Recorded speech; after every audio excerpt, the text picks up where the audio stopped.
in a way, you're very prolific. What keeps you going? Is it the passion of storytelling? No, getting bored of not doing anything. It's normally what gets me going. You know, I kind of like to not do anything, but then I get so bored. You know, I have to.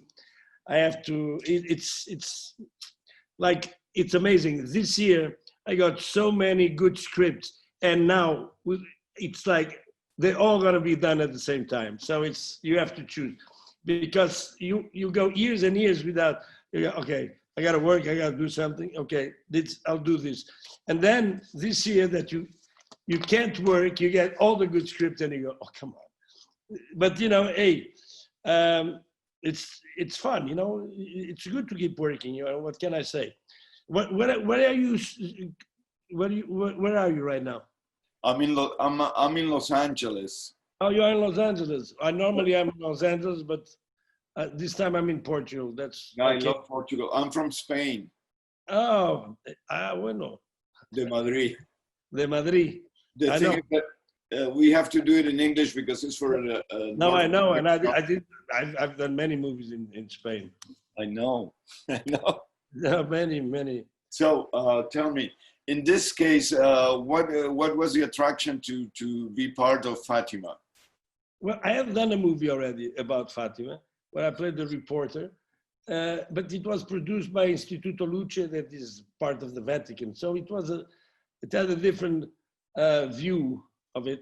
And this time when Marco Pontecorvo, because he's a great director, he had directed other things, you know, some television that I'd seen, but especially because I liked the script. The script, because I liked the fact that it starts with the interviewer interviewing Lucia and asking her, what would you answer to people that say this is a hoax? And then we go from there. And then I thought it was more based on the story.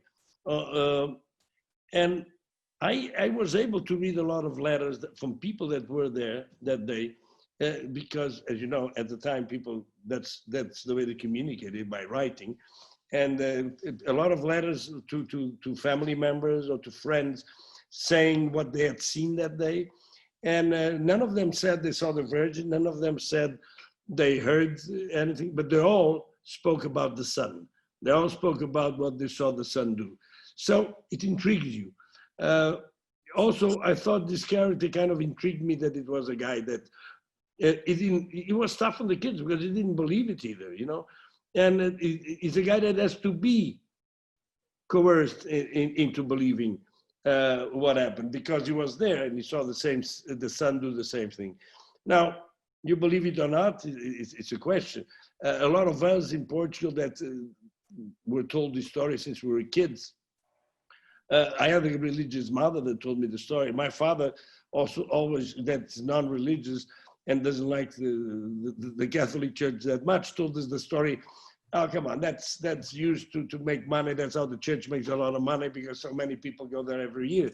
So there's a negative part of the story, and there is the facts. And what I like is the parallels to today. You know, the Spanish flu was there in 1917. Two of the kids died of the Spanish flu. So the parallel with today is very similar. There were a lot of the people very poor. We were in the political time, the first republic, where there were revolutions every day. The church wasn't well received by the government because they were connected to the monarchy that had just been finished in 2011. So, and I think the historical facts are there in the film. I think it's well shot, it's well done. And I think the story is there that if you are a believer or a non-believer, you're seeing a story that, I mean, that is important, because 103 years later, thousands of people go there every year, you know? So something has to happen, you know? All these people are believers, you know, not me, but hey, I think it's a story to be told. But what I thought it was funny is how, not funny, but interesting, how society reacts against even, I mean, they're all believers, but they don't want to believe her and they want to ostracize her. So it's No, funny how they behave against their own beliefs. no, And they exactly. pretend that the girl is a fake, Jacinta. No, exactly, because when it doesn't when it's not convenient to them, then it has to be a hoax. No, and that all drama there, but from the whole family, you know. I can imagine that mother, and it's very well played by Lucia Muniz, you know, and she plays it very well, and the father too by Marco. But you know, and it's you can imagine. I mean, all of a sudden your daughter comes and shows that I've seen the Virgin Mary. Come on, what are you talking about? You know, and they become the attraction of the town. I mean, all of a sudden they didn't call the attention to themselves. So I think it's, but I think I saw the movie only 2 weeks ago, and I thought it was pretty well done. I mean, with great music, Andrea Bocelli. How can you not like? But the Vincenzo Capinetti did a great photography, and I think Marco. I remember some of the worst scenes for us to shoot was the miracle scenes because they were very hard. There were so many people. We had to shoot with rain and without rain, and we had to move the people around, so we had to shoot it from all different angles. I mean, it took us 2 weeks to shoot that scene. And I remember Marco, I mean, I was going out of my mind, so I imagine the director must have gone. He had to cover all the, it wasn't easy for them. It wasn't easy. So it's kind of, I mean, a lot of things we shot. I'm not there, but they shot so much that I kept saying we're going to have 2 movies here. It must have been hard to them to edit that movie. Must have been very hard. Let me ask you, you've been awarded for your work in many occasions and by different institutions. Are those awards important? Do they change people's lives, or how do you see them? Well, if I would show you where my awards are, you would tell me maybe not. I have them all downstairs in a thing, hidden away. I show them sometimes to friends. I say, because they come and say, where would you keep the awards? I said, because they don't see them in the house. So I have them in the guest room downstairs, inside the closet. In the closet, in a big closet, the walk-in closet, and it's filled with all I mean, I like them because, especially those, that were awards that you received from, a lot of them from my career, because I've shot so much. And, but, I don't make a big thing out of it. I mean, to say, we don't like it now, it would be lying. Obviously, we like it. We like to be awarded. We like to be recognized for our work. Actually, sometimes I'm amazed, when they send me, we got to be awarded at this or that festival, and you say, some part of the world. I say, what? I remember going to, for example, to give you an example, Osaka in Japan, and find out that they had a retrospective of my work. And there were these Japanese people that loved my work. And you say, wait a minute, in Osaka. And I have to go. I got to go. I have to find out. And it was the most incredible. It's such a cultural difference.